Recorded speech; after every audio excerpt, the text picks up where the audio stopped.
ఈ bad boy గా ఆ సామ్రాట్ గాడే కొత్త అవతారం ఎత్తి కొత్తగా మన మీద రివెంజ్ తీర్చుకుంటున్నాడు. వాడి మీద అనుమానం రాకుండా మారిపోయినట్టు నటిస్తూ అందర్నీ మోసం చేస్తున్నాడు. మరి ఇదే ఇంటికి మీ కొడుకు చెడిపోయిన పిల్లని కోడలిగా తీసుకొస్తున్నాడు కదా. మరి జీవితాంతం అది కంపే కదా, ఎలా భరిస్తారండి?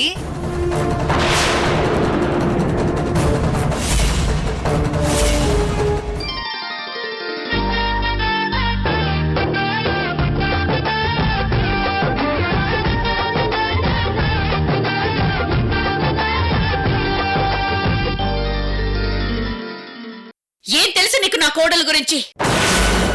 శాలిని బంగారమే, బంగారం. ఆ బంగారానికి కొందరు ఎదవల వల్ల కాస్త బురద అంటింది. అంత మాత్రాన బంగారనుకున్న విలువ తగ్గిపోతుందా? నా కోడలు చెడిపోయింది అవుతుందా?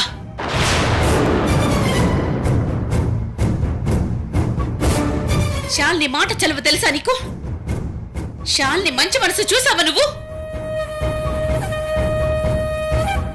రోజీ గారి పెంపకం విలువ తెలుసా నీకు? ఆ ఇంట్లో అమ్మాయిని కోడలుగా తెచ్చుకుంటే అది మాకు గౌరవమే. నిజంగా చెప్పాలంటే చెడిపోయింది నా కోడలు కాదే, నీ బుర్ర.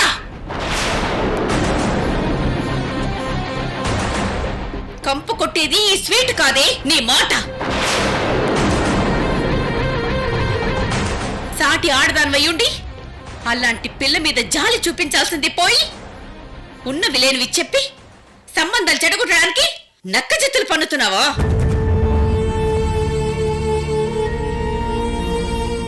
ఇంకోసారి నా కళ్ళకు కనిపించావో నీ 32 పళ్ళు ఊడదీసి నీ చేతిలో పెడతాను.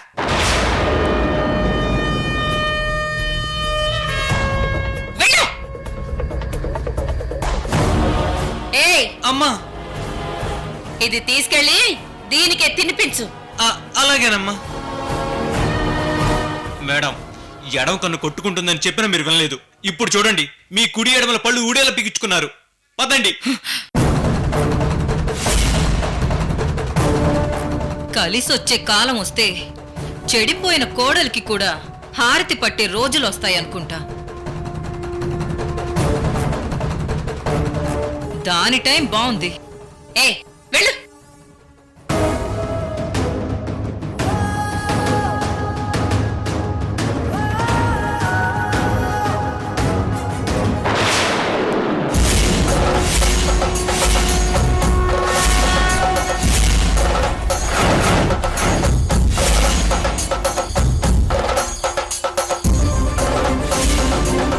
ఈ రోజు ఎప్పుడొచ్చింది?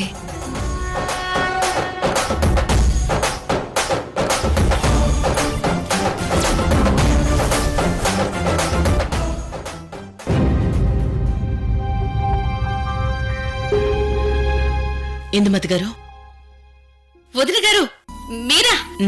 రండి రండి, కూర్చోండి. అన్నయ్య గారు కూర్చోండి, కూర్చోండి, కూర్చోండి. మిమ్మల్ని చూస్తుంటే మీ మీద నా గౌరవం పెరుగుతుందండి. దేనికి వదిన గారు? మీ ఇంట్లో నా కూతుర్ని అర్థం చేసుకునే భర్తే కాదు, ఆప్యాయత పంచే అమ్మ కూడా ఉందని ఇప్పుడే మాకు అర్థమైంది. జాలి చూపించాల్సిన సమాజం చెడిపోయిందని వాగింది. కానీ తప్పు తనదెలా అవుతుందన్న మీ ఆలోచనకి, తనని తన పరిస్థితిని అర్థం చేసుకున్న మీ సంస్కారానికి చేతులెత్తి నమస్కారం పెట్టాలమ్మా. అయ్యో అన్నయ్య గారు, మీరు నన్ను మరీ గొప్పదాన్ని చేస్తున్నారు. నేను శాలిని కోసం ఇంత చేస్తున్నా రోజీ గారి గొప్పతనాన్ని మెచ్చుకుంటున్నాను. నమస్తే అండి. నమస్కారం బావగారు. నమస్కారం అండి. హాయ్ ఆంటీ, ఎంతసేపైంది మీరు వచ్చి? ఇప్పుడే హర్ష, సమయానికి వచ్చావు. ఇదిగో నీ పెళ్లి బట్టలు ఇచ్చి సంగీత్కి ఇన్వైట్ చేద్దామని వచ్చాం. తప్పకుండా రండి.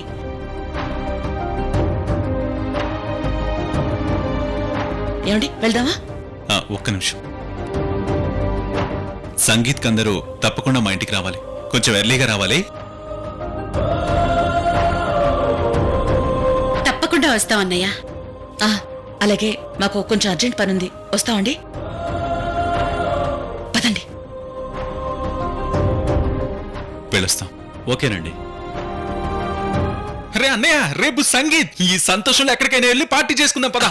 రే ఆకరా. ఎందు ఏంటి వీళ్ళు అంత అర్జెంటుగా వచ్చి అంత అర్జెంటుగా వెళ్ళిపోయారు?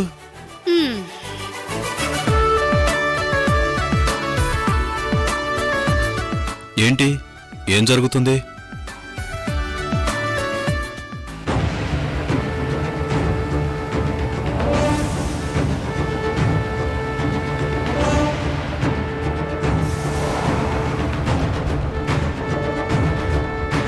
ఇంటివైపు వెళ్లకుండా ఇటువైపు తీసుకెళ్తున్నావు. అడిగితే ఏం చెప్పడం లేదు. నాకేం అర్థం కావట్లేదు రోజీ. రైట్కి వెళ్ళండి, మళ్ళీ లెఫ్ట్ తిరగండి, మీకే అర్థమవుతుంది.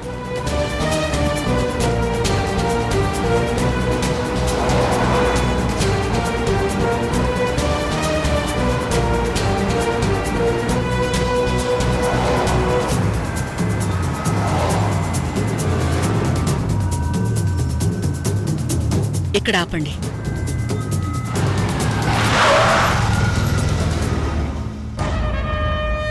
ఇదా ఇదా సామ్రాట్ గడి ఇల్లు కదా? అవును. ఇక్కడికెందుకు తీసుకొచ్చావు? పనుంది. ఏంటా పని? ఇప్పుడు ఆ పని గురించి చెప్తే వినే ఓపిక మీకున్నా చెప్పే టైం నాకు లేదండి. రోజీ,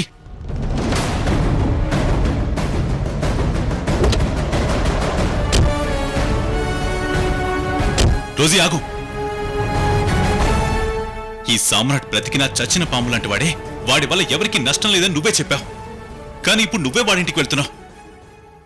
వాడేమైనా చేశాడా? ఆ చచ్చిన పాముకు మళ్ళీ కూరలు మొలిచాయా? అందుకేనా నువ్వు ఇలా ఉంటుంది? నువ్వు మునుపటిలా మామూలుగా ఉండకపోవడానికి కారణం వీడేనా? చెప్పు రోజీ. చెప్పే విషయం అయితే మీరు అడిగేదాకా ఆగను కదా. ఆగాను అంటే అడిగినా నేను చెప్పను అని మీరు అర్థం చేసుకోలేకపోయారా? అర్థం చేసుకున్నాను రోజే. కానీ అనర్థమేమైనా జరుగుతుందేమోననే భయం నన్ను అడిగేలా చేసింది. పైగా నేను ఇక్కడ ఒక్కదాన్ని వదిలేసి నన్ను ఎలా వెళ్ళమంటున్నావు? పోనీ నేను రానా? వద్దులేండి, మీరు భయపడాల్సిన అవసరం లేదు. మీరు వెళ్ళండి, నేను వెళ్తాను. రోజీ,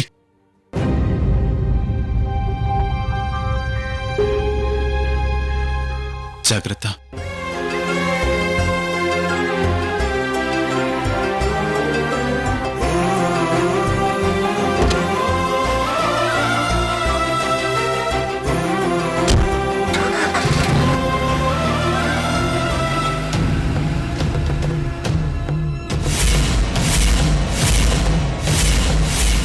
ఇందుమతి, అమ్మో,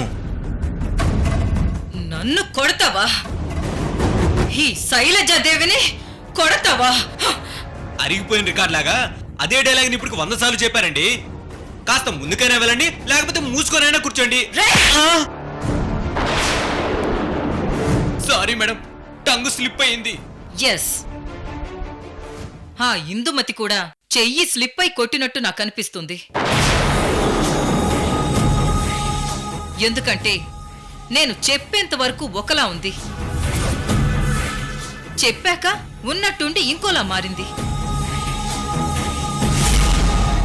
ఆ టైంకి కరెక్ట్గా అక్కడికి రోజీ వచ్చింది.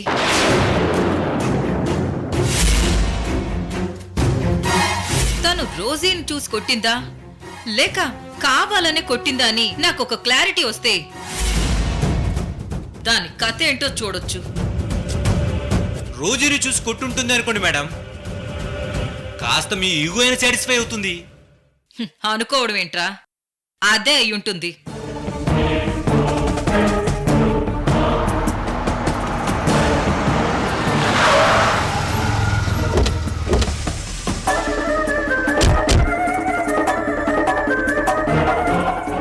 లేదంటే అది ఈ శైలజాదేవిని కొట్టేంత ధైర్యం అసలు ఎందుకు చేస్తుంది?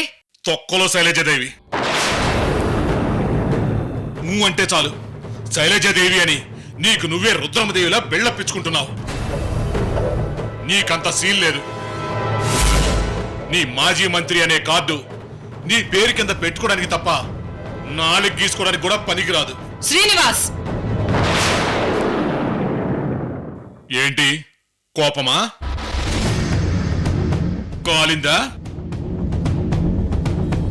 మొన్ననే అది ఇలాగే నన్ను కిడ్నాప్ చేయించి అందుకే నిజం చెప్పాల్సి వచ్చింది అంటే నా మీద చేయి చేసుకున్నావు. మరి ఇప్పుడు నువ్వు ఉండి పొడిచింది ఏంటంట? నన్ను వార్నింగ్ ఇచ్చి వదిలేసింది. నిన్ను ఏకంగా ఒకటి పీకి పంపించింది.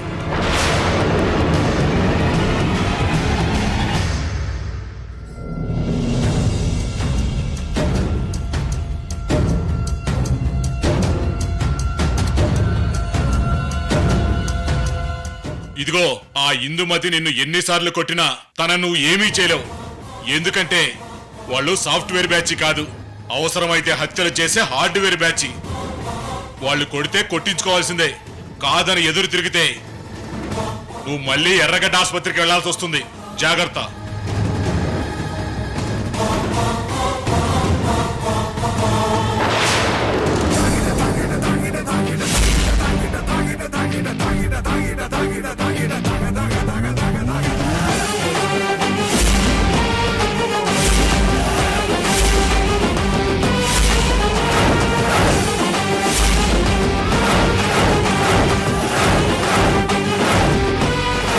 వామ్మో, వానపామును తలుచుకుని భయపడుతుంటే నాగుపాము వచ్చిందేంటి? ఈ రోజు ఇక్కడికి ఎందుకు వచ్చింది? మీ వల్లే వచ్చింది. పని కట్టుకుని పెళ్ళాపడానికి ప్రయత్నించారు కదా, మీ పని పడ్డానికి వచ్చినట్టుంది. అది నా పని పట్టలేదు. ఎందుకంటే ఆ రోజీ పిలక నా చేతిలో ఉంది.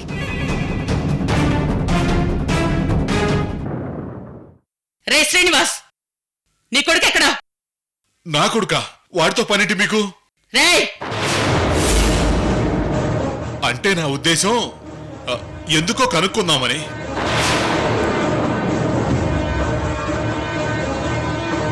ఏ రోజీ, ఏంటి మమ్మల్ని బెదిరిస్తున్నావు? నీ ఇంటి గుట్టు నా దగ్గరుంది, అది మర్చిపోయావా? అది అలా ఉండాలి. హే శ్రీనివాస్, చూసావా ఈ శైలజాదేవి అంటే ఏంటో?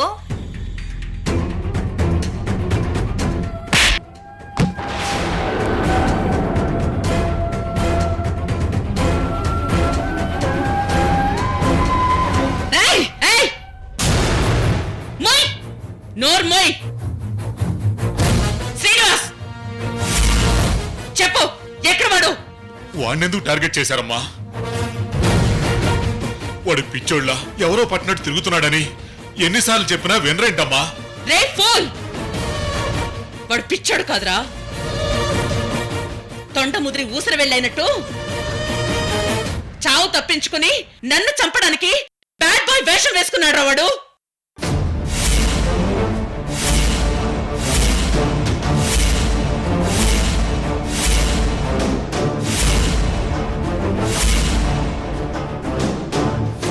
ఏంటి రోజీ? ఆ బ్యాడ్ బాయ్ ఎవడో కాదు, నీ కొడుకే.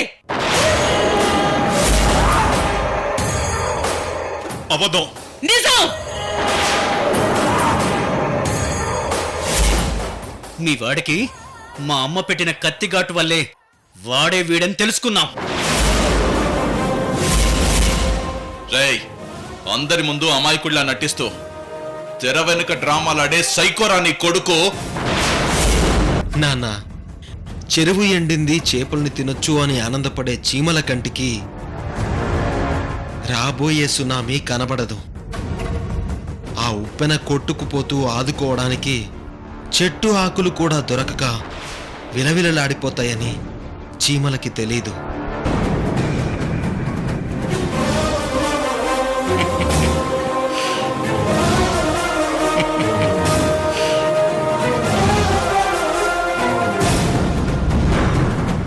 నిజమే, మీరు చెప్పింది నిజమే.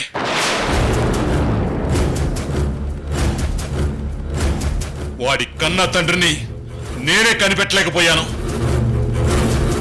నువ్వు కనిపెట్టావు రోజీ. నా కొడుకే బ్యాడ్ బాయ్. ఎస్, నా కొడుకే బ్యాడ్ బాయ్.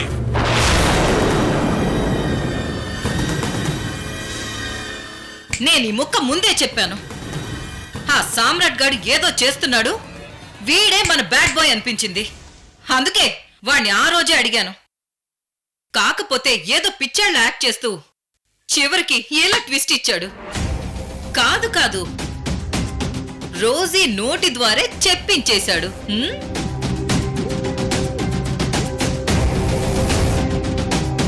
అవును శైలజాదేవి, తన నోటితో ఆ బ్యాడ్ బాయ్ ఎవరో కాదు నా కొడుకే అంటుంటే ఎంత హాయిగా ఉందో నాకు. రోజీని ఆడుకునేవాడు ఎక్కడో లేడు, నా ఇంట్లోనే ఉన్నాడన్నమాట. నా కొడుకే అన్నమాట. ఇది ఇది కదా నాకు ఆనందం,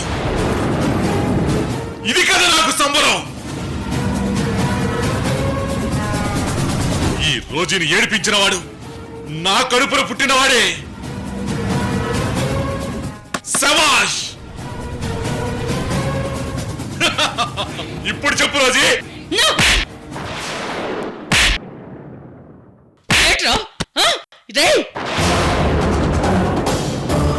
కొడుకు అడ్డంగా తిరుగుతూ అడ్డగడగలా తయారైతే అడ్డు చెప్పకుండా వాడిలా చెడిపోవడానికి కారణమైనందుకు సిగ్గుపడకుండా సంబరపడుతున్నావా? నిన్ను ఏ రోజీ, తప్పు చేస్తున్నావు. నన్ను కొట్టి నీతులు చెప్తూ తప్పు చేస్తున్నావు. నీ కూతురు నా కొడుకు దగ్గరే ఉందని మర్చిపోతున్నావు.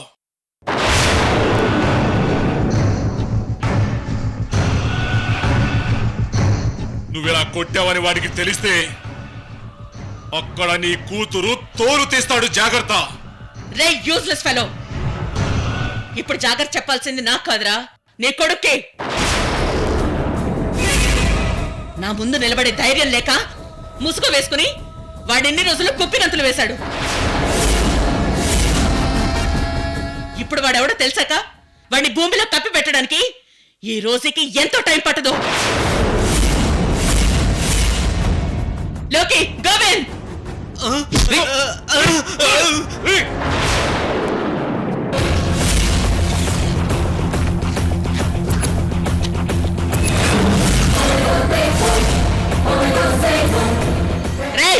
నీ కొడుక్కి కాల్ చేసి ఇక్కడికి పిలిపించు. కాదన్న మాట క్రాస్ చేసావో బుల్లెట్ నేరుగా నీ మెదడులోకి వెళ్తుంది. నువ్వు ఆన్ ది స్పాట్ నీ పెళ్ళం దగ్గరికి వెళ్ళిపోతావు. చెయ్యరా కాల్. చెయ్యరా, చెయ్యి.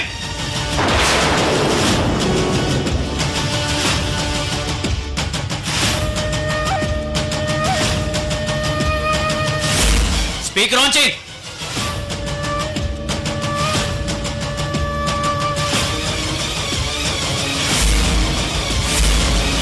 మీరు డయల్ చేసిన నంబరు ప్రస్తుతం స్విచ్ ఆఫ్ చేయబడినది. దయచేసి కాసేపు ఆగి ప్రయత్నించండి. నెట్వర్క్ ప్రాబ్లం ఉండొచ్చు, మళ్ళీ చెయ్యి. చెయ్యి.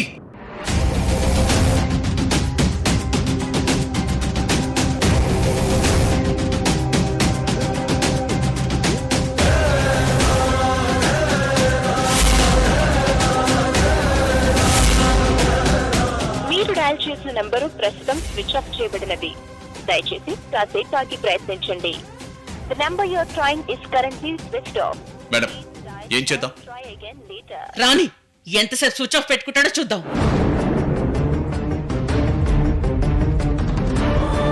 వీణ్ణి దాన్ని కట్టిపెట్టి డిక్కీలో పడేయండి. మన ప్లేస్ కి తీసుకెళ్దాం. వద్దు రోజీ, లేరా, పదండి, వద్దు. తీసుకురండి. లేరా.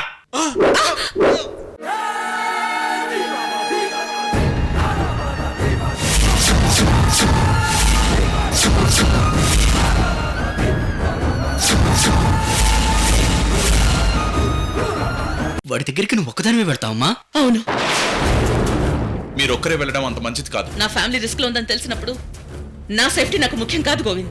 మీరు క్షేమంగా ఉండడం మాకు ముఖ్యం. నా వాళ్ళ కోసం నేను చావడానికైనా సిద్ధమే, చంపడానికైనా సిద్ధమే. అమ్మా, అంత దూరం వస్తే నీతో పాటే మేము.